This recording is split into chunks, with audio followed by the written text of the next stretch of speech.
greatest imaginative literature of ancient India can be found in the long epic poems, the Ramayana and the Mahabharata. Written over many centuries and not completed until sometime between the 4th century BC and the 4th century CE, they probably grew out of the storytelling of the traditional bards, or suttas, who acted as charioteers to kings. Since its setting is more ancient, let us begin with the Ramayana. The Ramayana is considered the first ornate poem and is attributed to the sage Valmiki. Its present form has 7 books and about 24,000 slokas, or verses, though the last book is an epilogue written later, as was probably most of the first book.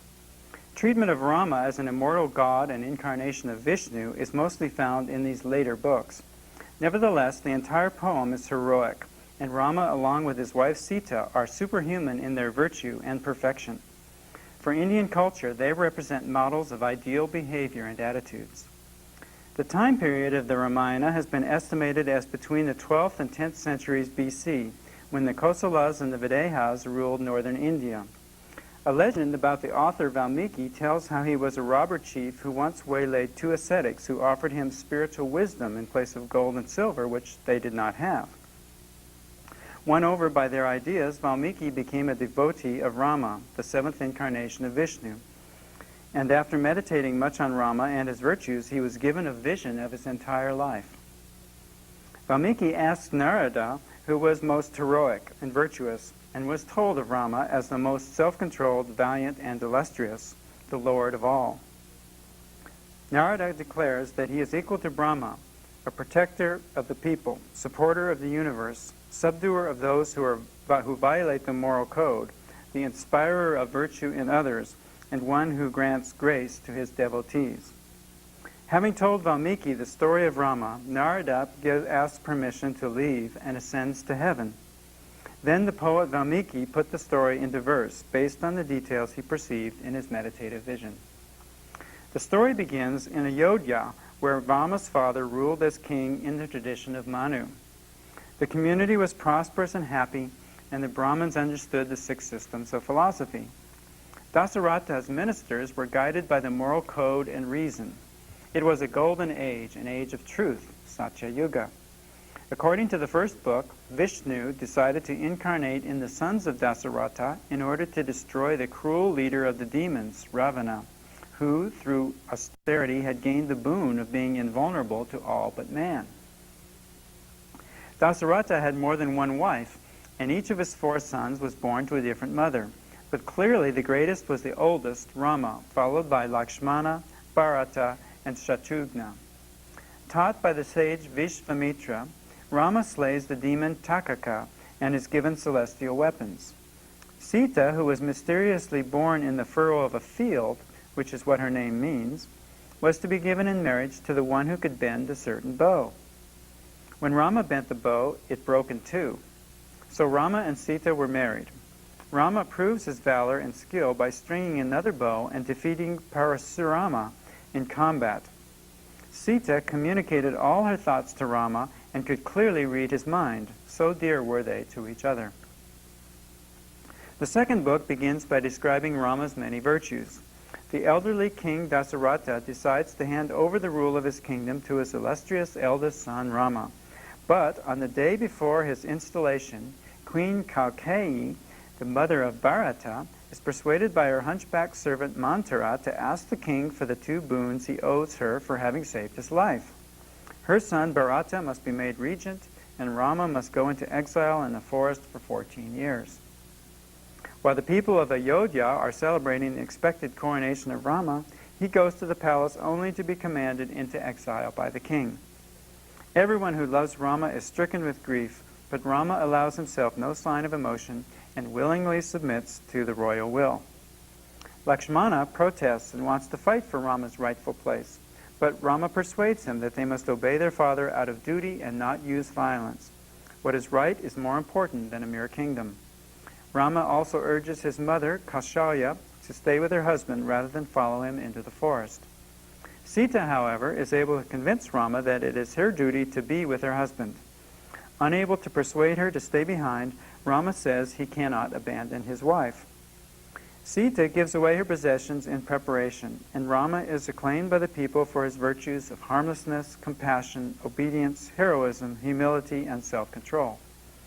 The king believes that he must have deprived countless beings of their offspring to have to suffer this separation from his beloved son.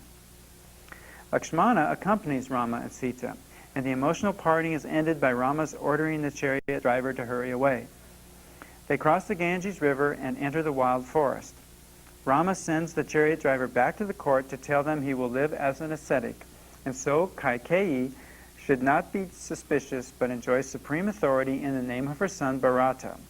Rama's small group is guided further into the forest by local leaders and sages.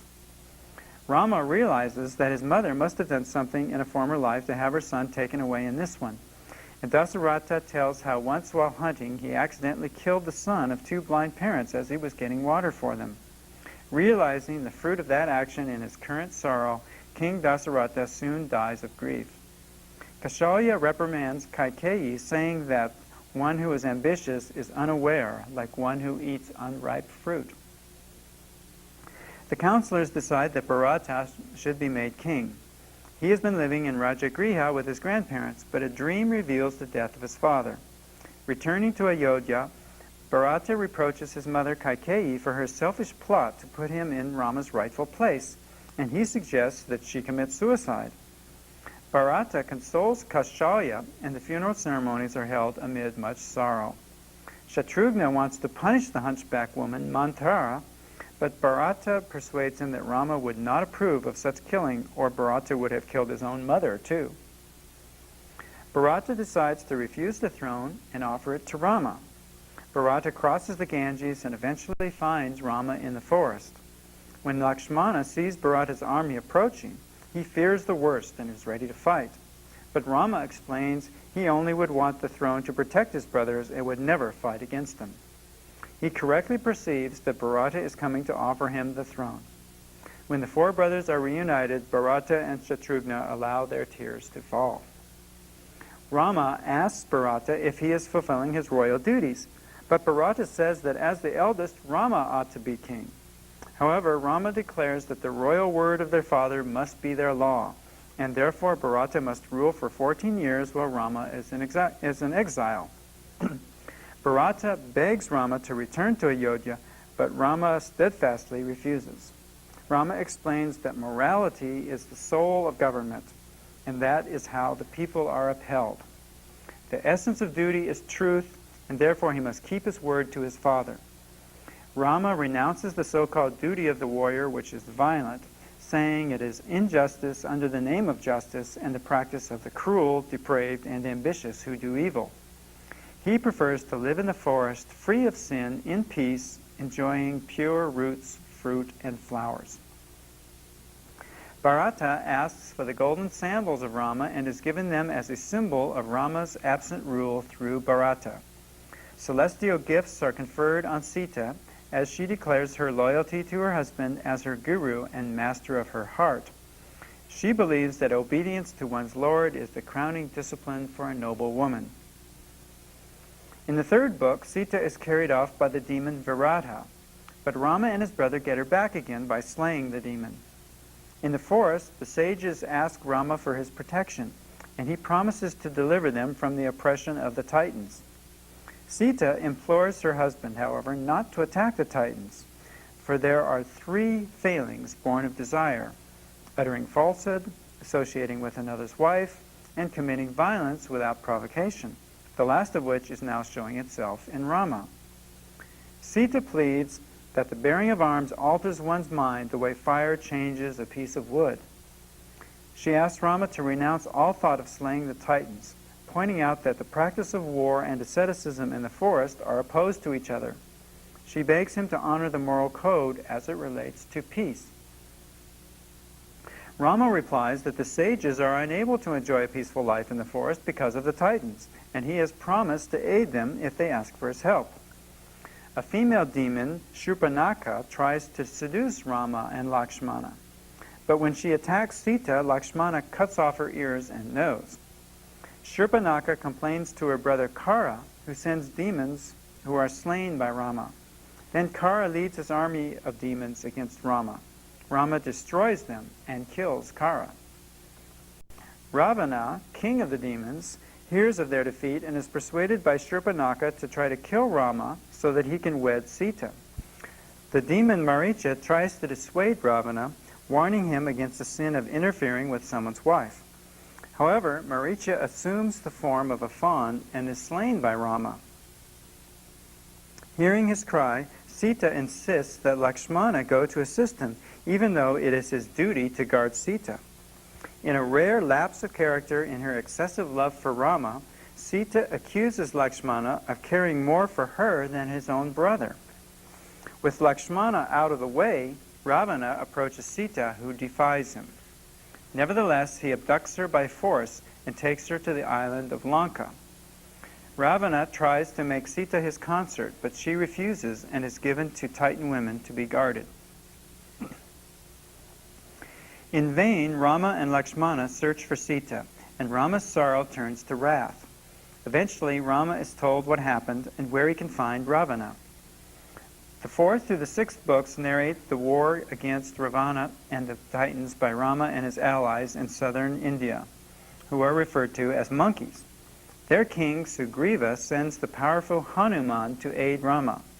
The monkeys search everywhere for Sita, and only after they refuse to eat does someone tell them where she is hidden. The monkeys are discouraged when they see the ocean, but Hanuman is able to fly over to Lanka and explore the enemy's territory. Once again, Ravana tries to woo Sita, but she refuses again and prophesies the destruction of the Titans. Hanuman finds Sita, but she refuses to be rescued by him, though she gives him her jewel to take to Rama. Hanuman does considerable damage, but is captured by the Titans. The Titan Bibhishana pleads for Hanuman's life out of respect for messengers. Hanuman escapes and sets fire to Lanka, then returns and urges the monkeys to rescue Sita. Bibhishana advises Ravana to send back Sita to avoid the war, warning that being in the wrong they are sure to be defeated by Rama. Ravana calls a council of war and is supported by flattering speeches. Bibhishana is rebuffed by his brother Ravana and departs to the monkeys who doubt his loyalty. But Rama accepts him as an ally, saying, "I shall never refuse to receive one who presents himself as a friend." Bibhishana tells them of the strength and extent of Ravana's army. The army of monkeys and Rama cross the sea to Lanka. Once again, Ravana is advised, this time by his grandfather the Titan Malyavan, to return Sita and make peace with Rama. Again, Ravana closes his ears to this speech, relying on his power to overcome the exiled Rama. In the battle, Rama and Lakshmana are struck down by Ravana's son Indrajita, but they are revived by Garuda. Rama defeats Ravana in battle, but does not kill him. Ravana's brother, Kumbhakarna, is able to turn the monkeys back, but then he is slain by Rama. Using invisibility, Indrajita puts the monkey army out of action. Hanuman gets herbs from the Lord of the Mountains to heal the wounds of Rama and Lakshmana, and Lanka is set on fire again by the monkeys. Indrajita devises the stratagem of killing an apparition who seemed to be Sita. When Rama hears the news that Sita has been slain, he falls to the ground like a tree whose roots have been severed. Lakshmana then delivers a despairing speech that virtue must not have its reward if such things could happen to the noble Rama. Bibhishana, explaining that he is fighting against his brother because of the wrongs he has committed, helps Lakshmana to kill Indrajita. Finally, Rama and Ravana fight with magic weapons. Ravana flees, but later they fight again and Ravana is killed. After the funeral and mourning for Ravana, Bibhishana is installed as king of Lanka. Hanuman carries the news to Sita, who pleads for mercy toward her former captives, now captured themselves. Sita quotes an ancient saying, "A superior being does not render evil for evil. This is a maxim one should observe. The ornament of a virtuous person is their conduct. One should never harm the wicked or the good, or even criminals meriting death. A noble soul will ever exercise compassion, even towards those who enjoy injuring others or those of cruel deeds, when they are actually committing them. Who is without fault?" Rama sends for Sita, but when they meet, he repudiates her because of suspicions based on her having lived in the house of another. He cannot believe that Ravana would not have enjoyed her ravishing beauty. So he tells her she may go where she pleases. Hearing this harsh speech from Rama, Sita weeps bitterly. Sita laments that she was always faithful to her husband in whatever was under her control. She accuses Rama of being worthless, and to prove her innocence enters the flames of the sacrificial fire. Then Brahma reprimands Rama for acting like a man when he is really a god. After this divine speech, Sita is restored from the extinguished pyre and given back to Rama by the fire god Agni, who declares her innocent. This ordeal by fire had to occur, though, so that other people would know Sita's innocence. Rama and Sita return to Ayodhya, where Rama is installed as king. In the later epilogue, the 7th book, a dark cloud still hangs over Sita, and people criticize Rama for taking her back. So she goes once more to live in the forest and is taken in by Valmiki, the author of the epic. Sita gives birth to twins who are taught to recite the poem. Rama recognizes his sons as minstrels and asks Valmiki to return his wife. But unable to remove the people's suspicions, her heart broken, she asks the earth to take her back, and her end mirrors her beginning. Finally, death seeks out Rama, and he ascends to heaven. This story, which justifies the conquest of southern India and the island of Lanka, nevertheless acknowledges the virtue of the dark-skinned southern peoples who, though referred to as monkeys, are nonetheless on the side of good. The military hero Rama is divinized and becomes an object of worship as an incarnation of the preserver Vishnu. And Sita is held up as the model of outstanding womanhood, exemplifying beauty, patience, loyalty, kindness, and mercy. Mahabharata. The legendary author of the Mahabharata is Vyasa, who is also given credit for compiling the Vedas and writing the Puranas. The 24,000 couplets of the Bharata were gradually expanded to become over 100,000, making the Mahabharata the longest poem in the world, and probably the work of many hands. Vyasa manages to portray himself in the poem as the progenitor of the two kings whose sons fight for the kingdom of Bharata, as his mother asks him to father sons on a widow and the wife of the celibate Bhishma, and a third on a low-caste servant maid. Dhritarashtra is born blind because his mother closed her eyes, and Pandu is pale because his mother Ambika was pale with fear. Ironically, the third, who is of low caste, Vidura, turns out to be the wisest, resembling the god Dharma, justice or virtue, even more than Yudhishthira, who is the son of Dharma. Because of Dhritarashtra's blindness, Pandu was made king.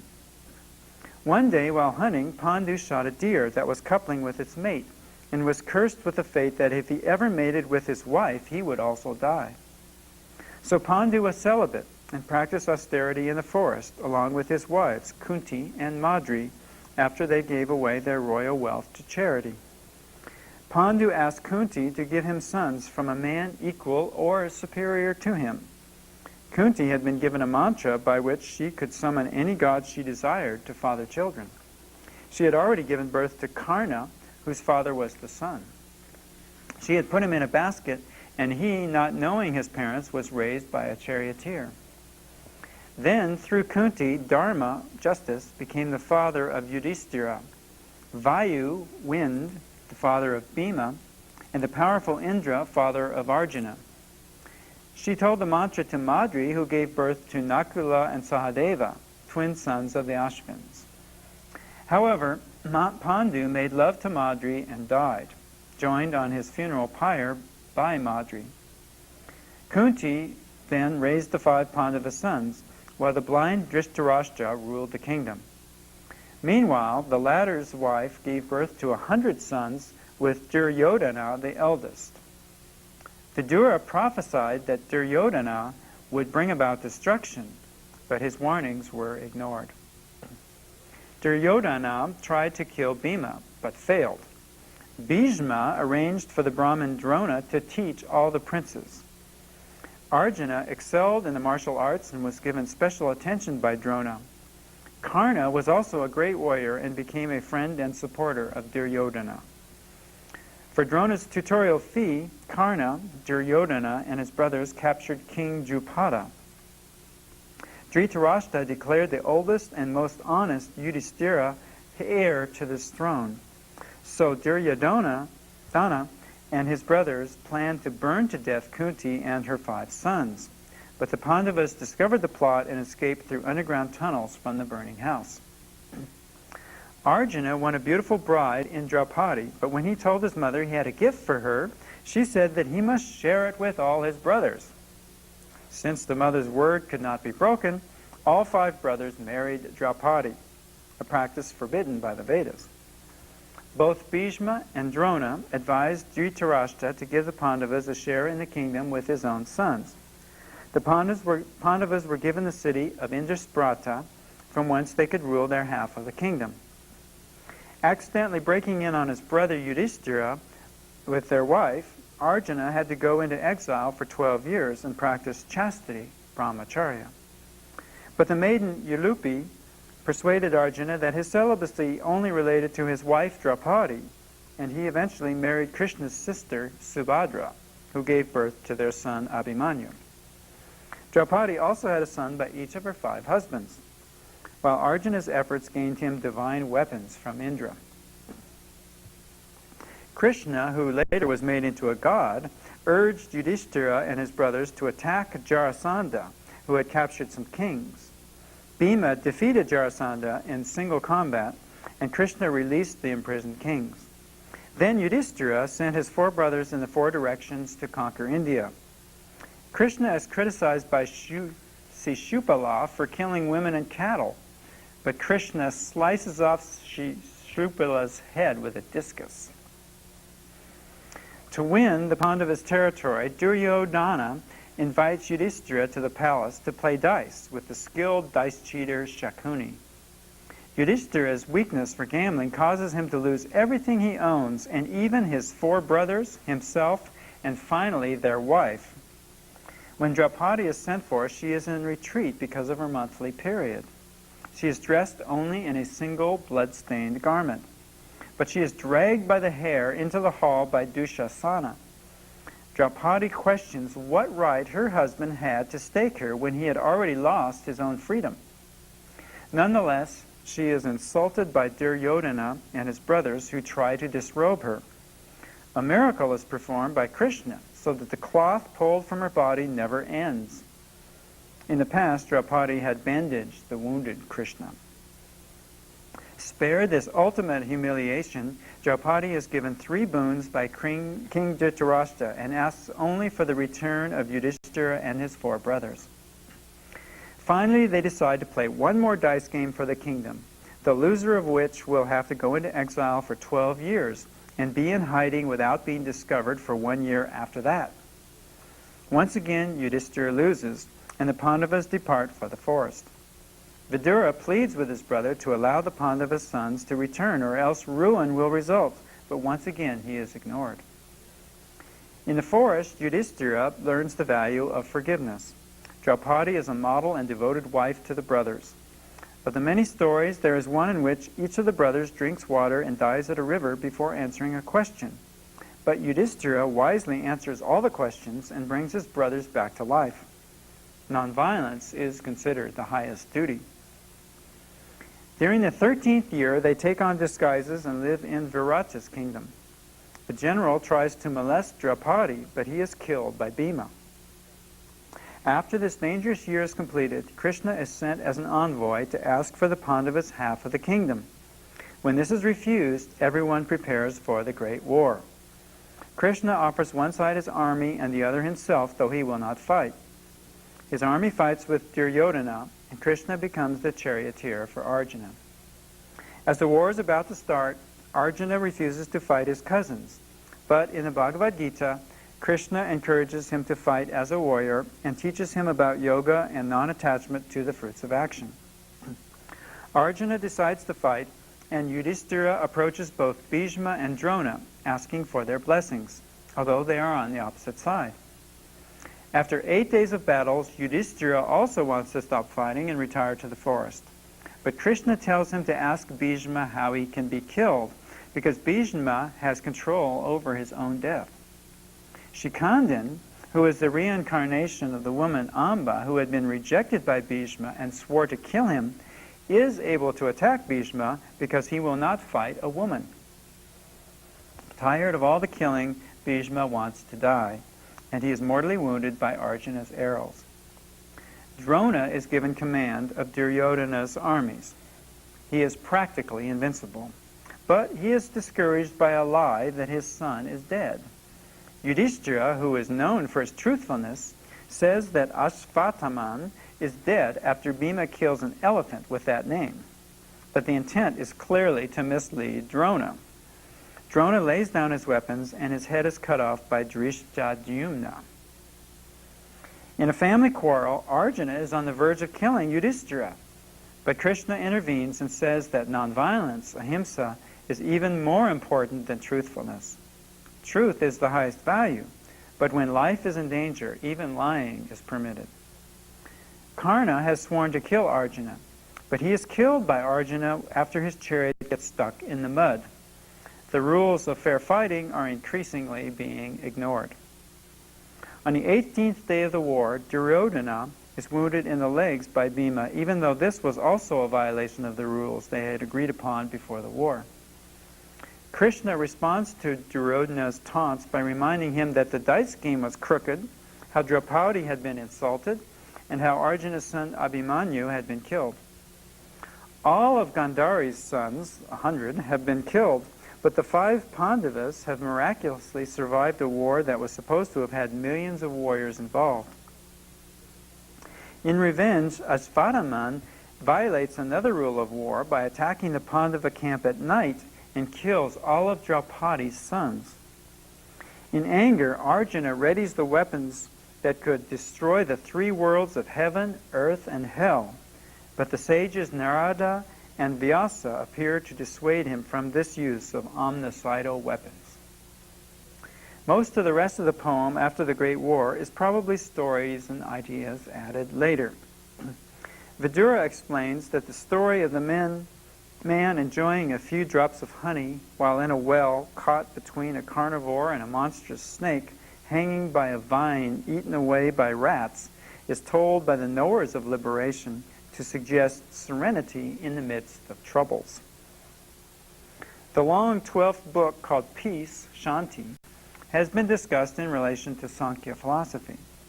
Bhishma, before he dies, gives his teachings. Ironically, the 9 duties common to the 4 castes seem to have been much violated by the characters in this poem. They are controlling anger, truthfulness, justice, forgiveness, having lawful children, purity, avoidance of quarrels, simplicity, and looking after dependents. According to Bhishma, the duty of the warrior, kshatriya, is to protect the people. Truth is the highest duty, but must not be spoken if the truth actually covers a lie. From desire comes greed and wrongdoing, wrath and lust, producing confusion, deception, egoism, showing off, malice, revenge, shamelessness, pride, mistrust, adultery, lies, gluttony, and violence. Vidura believes that justice, dharma, is more important than profit, artha, or pleasure, kama. But Krishna argues that profit is first because action is what matters in the world. However, Yudhishthira chooses liberation, moksha, as best. Bhishma says that nothing sees like knowledge, nothing purifies like truth, nothing delights like giving, and nothing enslaves like desire. By being poor, one has no enemies, but the rich are in the jaws of death. He chose poverty because it had more virtues. Giving up a little brings happiness, while giving up a lot brings supreme peace. Before Bhishma dies, the preceptor of the gods, Brihaspati, appears and explains that compassion is most virtuous, because such a person looks at everyone as if they were one's own self. He teaches them the golden rule that one should never do to another what one would not want another to do to you. For when you hurt others, they turn and hurt you. but when you love others, they turn and love you. Brihaspati ascends to heaven, and Bhishma realizes that ahimsa, not hurting, is the highest religion, discipline, penance, sacrifice, happiness, truth, and merit. Yudhishthira performs the kingly horse sacrifice and rules over a wide kingdom his family has subdued before he passes on the kingdom to Arjuna's grandson Parikshit and retires with his brothers to seek heaven. On their divine ascent, each of the brothers dies because of their shortcomings, but Yudhishthira will not leave behind his faithful dog, who is allowed into heaven with him as a symbol of Dharma. Yudhishthira is thus able to enter heaven alive, where he finds Duryodhana. Narada explains that there are no enmities in heaven, but Yudhishthira asks to see his brothers. He is led to a stinky, unpleasant place, but he prefers to be in hell with his brothers. This too is a test, and he is reunited with Draupadi, who was an incarnation of Lakshmi, goddess of prosperity. The author concludes that profit and pleasure come from virtue. Pleasure and pain are not eternal. Only the soul is eternal. This poetic story of a great war that probably took place in the late 10th century BC is filled with stories and situations that describe the culture of ancient India and has been an entertaining school book for millions. Along with the virtues, it also reveals the vices of the conquering and warlike Aryans and their racist caste system. Even the divine Krishna becomes a spokesperson for the warrior mentality, as a nearly apocalyptic disaster destroys millions and threatens their whole world. Still, a heroic epic of military glory like the Ramayana, the Mahabharata, contains much more real and well-defined characters and portrays many aspects of life. If only humanity could learn from its negative lessons of violence and ambition, perhaps the peace of the sages could be found. Jatakas.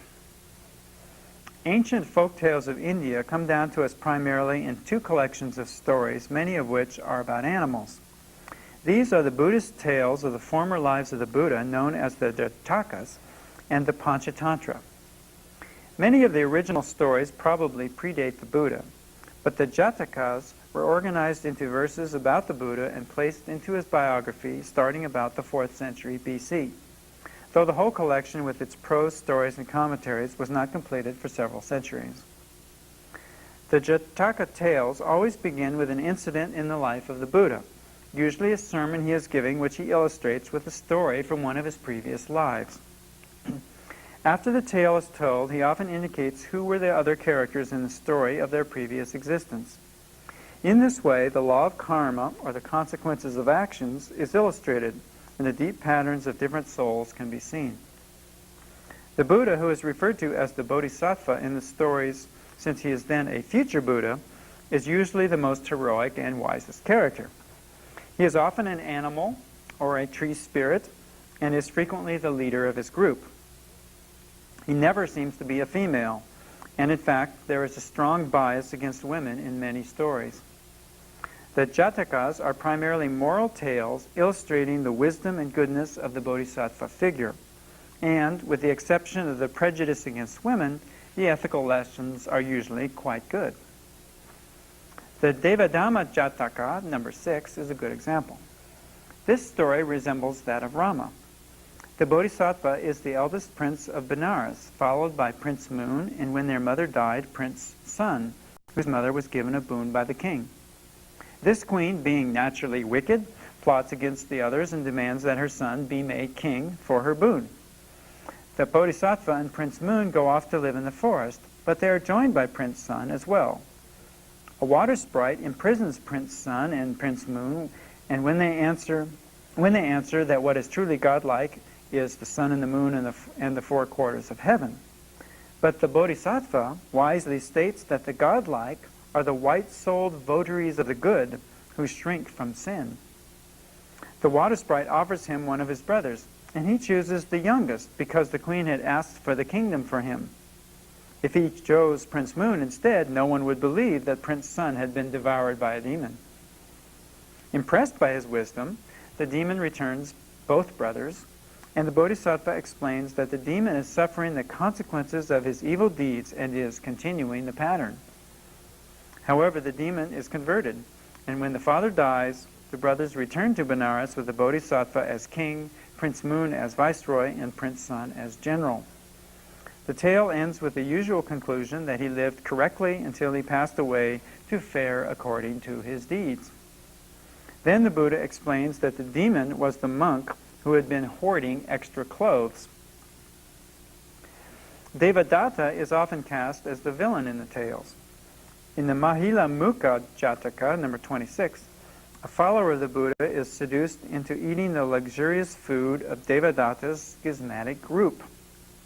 The Buddha tells how, in a past life, he was an elephant named Damselface, who heard the evil talk of robbers and went on a rampage, killing everyone in sight until the Bodhisattva, who was the king's counselor, figures out that it was the influence of bad talk and advises the king to have Brahmins talk of goodness in the elephant's stall. The oldest part of the tale is usually the moral verse, which in this story runs thus. Through hearing first the burglar's wicked talk, Damselface ranged abroad to wound and kill. Through hearing later wise men's lofty words, the noble elephant turned good once more. The Kulavaka Jataka, number 31, is an elaborate tale that shows the progression of several lives of a woman called in the first highborn. The Bodhisattva does good and wins over friends who keep the 5 commandments. But their good works clearing roads takes away the graft of the headman, who accuses them of villainies. Condemned to be trampled by an elephant, the great beast flees from them, making the king think he has a spell. The Bodhisattva explains that their spell is not to destroy life, not to take what is not given, not commit misconduct, nor lie, nor drink alcohol, and to be loving, show charity, level the roads, dig tanks, build a public hall, and so on. In the Bodhisattva's house are 4 women: goodness, thoughtful, joy, and highborn. In their next lives, the first 3 from their good works have pleasant situations with Sakka, the Buddha again. But highborn, not having performed any act of merit, is reborn as a crane. However, she is taught to keep the commandments and proves her worthiness to Sakka, and then is reborn in the family of a potter. Once again, she keeps the commandments and is reborn as the beautiful daughter of an Asura king. This story makes the important Buddhist point that it is one's actions, not one's birth, that determines the future. Mahasilava Jataka, number 51, shows how a good king can overcome a violent villain who is an earlier incarnation of Devadatta. This minister is sent away from Benares for dealing treacherously in the king's harem. He persuades the king of Kosala to attack Benares, knowing that they will be rewarded with gifts and get off free. Sure enough, when brought before King Goodness of Benares, he asks them why they made this raid, and hearing that they could not make a living, he gives them presents and warns them not to do it again. To prove the point, other raiders are sent, and the result is the same. So the king of Kosala decides to attack Benares, but King Goodness refuses to fight and orders the city gates opened. Captured and buried alive up to the neck, King Goodness teaches his fellow captives to shout in order to frighten away the jackals who come at night to eat them. No longer scared, the jackals come, but King Goodness bites the neck of the jackal leader and manages to get his hands free. They escape, and King Goodness wins the friendship of 2 ogres who were fighting over a corpse by dividing it equally for them. Using their magical powers, he miraculously appears in the royal bedchamber and wins over the king of Kosala, ending up with more ministers and a larger kingdom than before.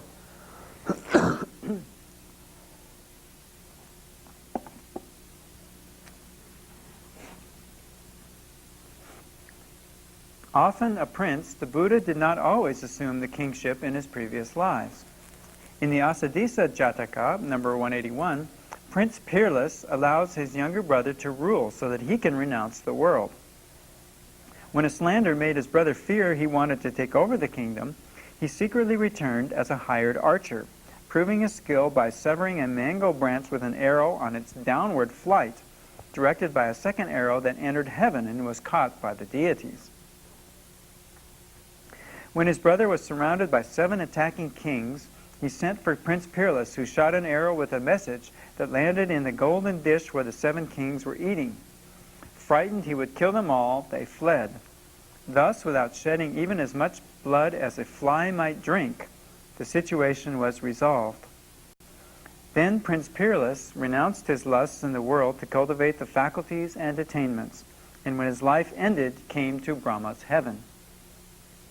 The Dadabha Jataka, number 322, is told against heretics who practice excessive austerities, the Buddha denying the merit of unnecessary suffering. In this story, the Bodhisattva is a lion who stops a panic started by a hare who heard the sound of a fruit falling and began running away, causing other hares to run in fear and eventually all the animals of the forest. By roaring, the lion stops the panic and then investigates to find the harmless source of all the fear. Another Jataka, 330, compares desire to birds fighting over a piece of meat, such that whichever bird picks up the meat suffers attack from other birds. In a second example, a female slave anxiously awaits the coming of her lover, but when she gives up hope that he will come, she sleeps peacefully. He concludes that in this world and in the next, there is no happiness greater than the bliss of meditation. In many stories, such as the one in which the Bodhisattva solves 19 problems, number 546, the Buddha-to-be uses his intuitive intelligence to figure out and solve or explain difficult dilemmas, complicated problems, or mysteries. Some of these may be the earliest detective stories, and the message is always that justice and goodness prevail when the Bodhisattva is involved. The Panchatantra. Panchatantra meets 5 formulas and is divided into 5 sections of stories illustrating them called loss of friends, winning of friends, crows and owls, loss of gains, and ill-considered action. In these traditional Hindu animal tales, the worldly values of wealth and pleasure are more prominent than in the Jatakas. The Panchatantra may have been written down as early as the 2nd century BC, and numerous versions spread to Persia in the 6th century and to Europe during the Middle Ages. A German version in 1481, for example, was one of the earliest printed books. The Panchatantra is considered a textbook for wise conduct in this world. The basic struggle for survival underlies the competition between animals who are personified to portray different human traits. And these primordial instincts are often illustrated dramatically by some animals eating others. Thus, the struggle for life is not only to find enough food to eat, but also to keep from being eaten by others. Nevertheless, friendship between different creatures is a way to find peaceful coexistence and mutual benefit amidst the dangers. Finding that his 3 sons are hostile to the usual education, a king asks the Brahmin Vishnu Sharman to teach them the art of practical life in a way they will understand. Vishnu Sharman accomplishes this task by making the boys memorize the stories of the 5 books. In the first book, on the loss of friends, the king is represented by a lion named Rusty, who befriends a wounded bull called Lively. Most of the tales are told by 2 jackals named Cheek and Victor, who are the sons of royal counselors and out of a job. Victor persuades Rusty to give him a safe conduct for him and Lively, who had been bellowing in the forest because of his wound. Victor sets himself up as a counselor and illustrates his advice to Lively with parables. The lion Rusty protects the bull Lively, and they become close friends, while the 2 jackals, Victor and Cheek, are suffering hunger along with the other animals normally dependent on the king of beasts. So Victor and Cheek counsel each other with stories how they can regain the lion's favor. They decide that Rusty has fallen into the vice of attachment that can manifest in drinking, women, hunting, scolding, gambling, greed, and cruelty. The other vices are deficiency, corruption, devastation, and mistaken policy. Deficiency can be in the king, counselor, people, fortress, treasure, punitive power, or friends. Corruption comes from restlessness. Devastation can be from fire, water, disease, plague, panic, famine, excessive rain, or an act of God. Mistaken policy occurs when the 6 political expedients of war, peace, change of base, entrenchment, alliance, and duplicity are not used correctly. By being captivated by Lively, Rusty is accused of falling into the deficiency of a vegetarian morality by ignoring his counselors. Victor tells how a crow killed a black snake, a crab killed a heron, and even a rabbit killed a lion by causing it to look down a whale at its own image. Then Victor tells how a weaver won the love of a princess by adopting the power of Vishnu to fly as Garuda. Gaining the king's ear, Victor tells Rusty that the bull Lively is planning to take over his kingdom. He warns him that no king should ever give his power over to a single counselor. Although Lively is not a carnivore, Victor argues that a bull is food, and he may egg on others like worms breeding in his excrement. A louse, in another story, for example, was living nicely in the king's bed until a flea stirred up trouble and caused a search that found the louse's hiding place.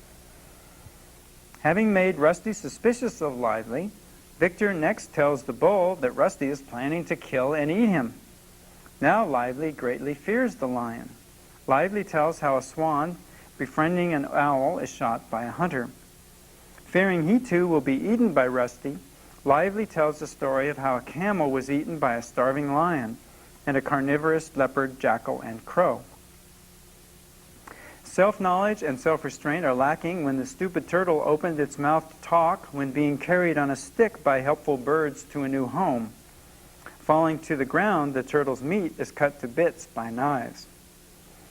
The approaches of 3 fishes are contrasted as forethought and ready wit are adaptable and survive, but fatalists cannot keep alive. An old gander's advice is at first ignored, causing the geese to be captured by a hunter.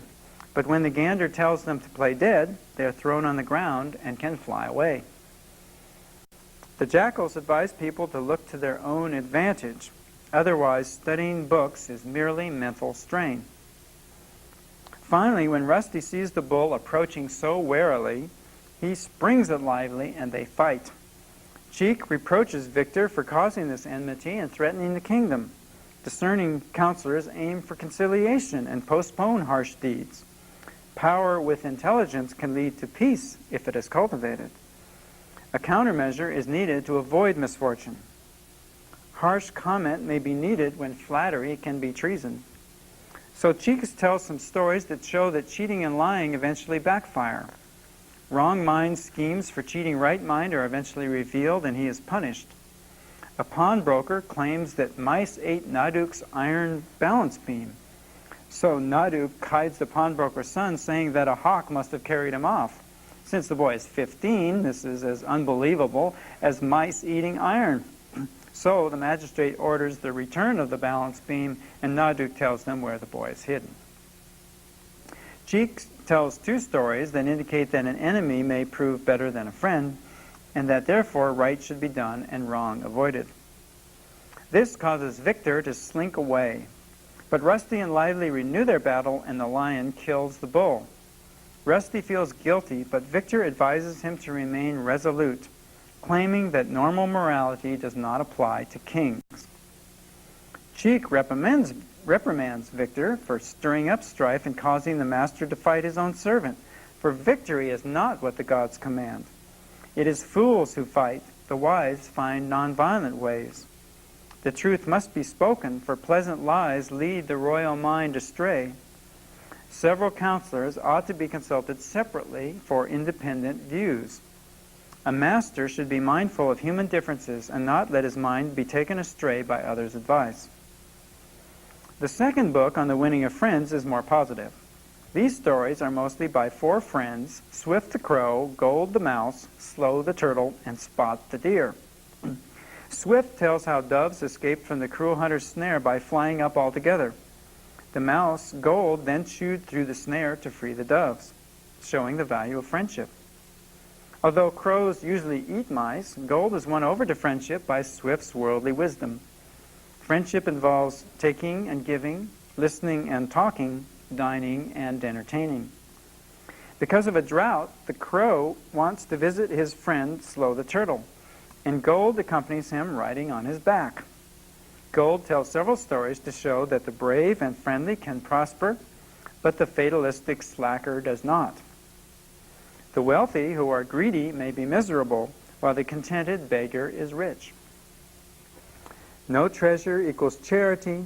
Content is perfect wealth. No gem compares with character. No wish fulfilled with health. Slow the Turtle tells of the money troubles of a weaver. Then the crow, mouse, and turtle are joined by a deer named Spot, and they all become friends. Spot tells how mice who were being trampled by elephants persuaded them to stay away from their homes, and in return the mice gnawed the ropes to free the elephants when they were captured. One day Spot is missing, and Swift finds him caught in a trap. The crow flies back to get Gold, who gnaws the trap to free Spot. Slow the Turtle made the mistake of joining them and was captured by the hunter. So Spot lay down by the water as though dead, and the crow pretended to peck at him. The hunter put down the turtle, who escaped into the water, while Spot dashed off into the forest and Swift flew away. Thus, free of all injury, the four friends lived in mutual affection and happiness. The third book tells the story of the war between the crows and owls.